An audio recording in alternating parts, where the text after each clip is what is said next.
turn 11. Good turn again. I'm lucky. Or I play well, I don't know. So I did the Ancient Ruins, as I said. Yeah, one thing worth mentioning is that the Warg Rider was on the bridge on the previous turn, and so I could not cross, because actually I had movement points to cross, but I could not because of him.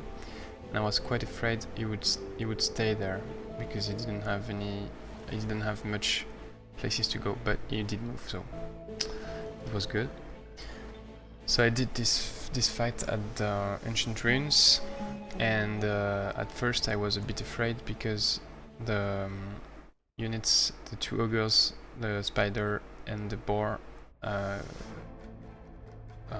charged me right from the beginning. Usually they stay here and you've got some time to organize, but they charged me right from the beginning. So at that point I thought what to do, because they can reach me in one turn if I don't move. Well, obviously I should move. They have some good movement, they move 6 X's. So what I decided was to try to split them and deal one ogre at a time. So I used Slayer's Dart, and I had 75% chance of success. Even if it had failed, you would still have split them by movement speed.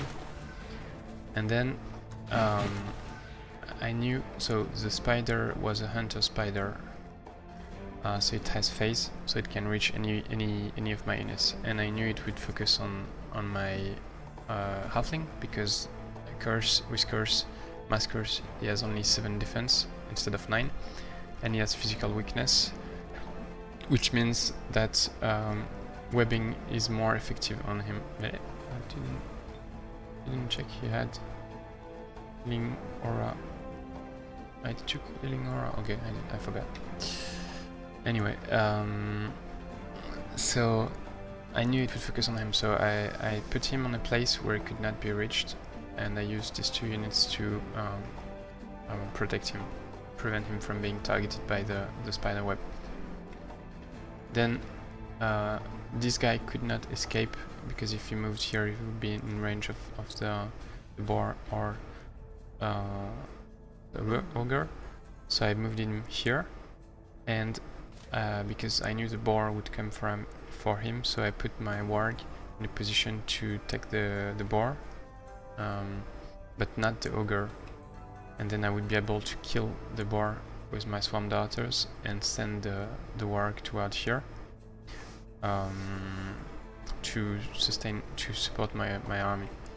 I did not calculate very precisely that the ogre would attack my serpent, but I should actually. But anyway, I could sustain 1 attack because it's about 20 to 30 damage and I have 42 HP.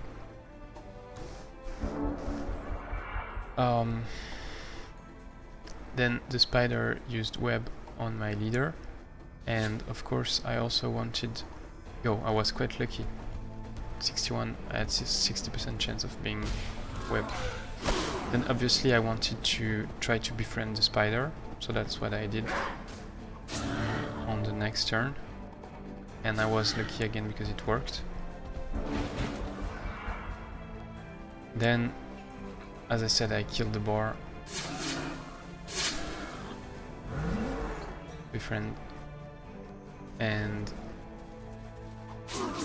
then so I wanted to use the Baby Shock Serpent to kill the ogre to get the experience and level him up, because that's my priority, to get the King Mature Shock Serpent. But if I attack directly, he would take 1 more damage and he might die. So instead I moved my halfling leader hero so that I strike only twice, because if I strike 3 times I may have killed the ogre, so no experience for the Baby Shock Serpent. So I moved him, strike twice, and then kill with the Baby Shock Serpent. So that's it for this fight. Then I moved to the haste berries and to the place here. I could not bring my Shock Serpent because I had planned to move like this and then like this, and because the warg moved there, so it was not possible. so I could not both have these guys taking the raspberries and the serpent.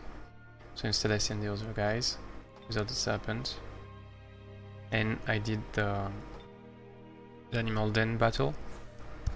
And the animal den battle, I was able to befriend another Baby Shock Serpent. I used the Dread Monkey's disgusting stench on my warg, and then positioned my warg near the Shock Serpent to decrease his resistance and increase my chance of success. So it was a good fight, and I've got 2 Baby Shock Serpents and 2 spiders. So that's cool, and I will focus experience on them to level them up. I saw there was an inn here, and probably some sites there, and probably some sites there too, like a ziggurat.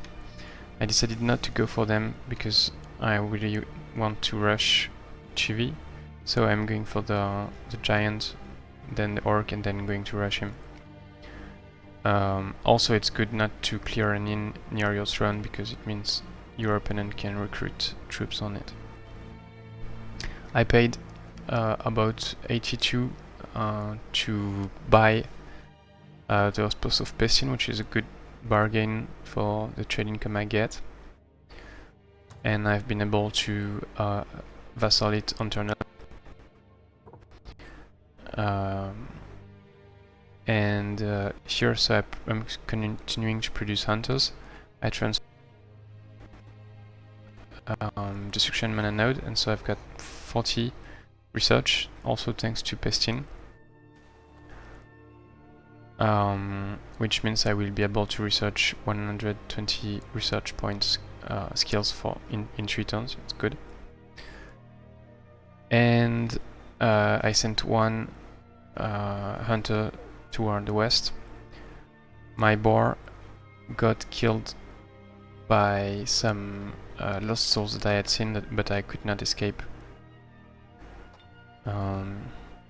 here, so I could not check the second dwelling, but I'm sending some hunters to find another cave entrance on the west. And then I decided not to go for another summon animal, but to go for another node transformation, to transform this one probably, and then maybe I will do it again here, and then here when I get it into my domain in about 8 turns, because I think it's better to focus on research, and I already have some animals. It's better to improve them, improve my shaman and hunters through research, and get more mana, and use it on battle spells. With Pimpton, he leveled up to level 7. I didn't take healing to avoid polluting his tactical auto battle. Instead, I took placing of health, which is very good in auto combat, especially in big battles.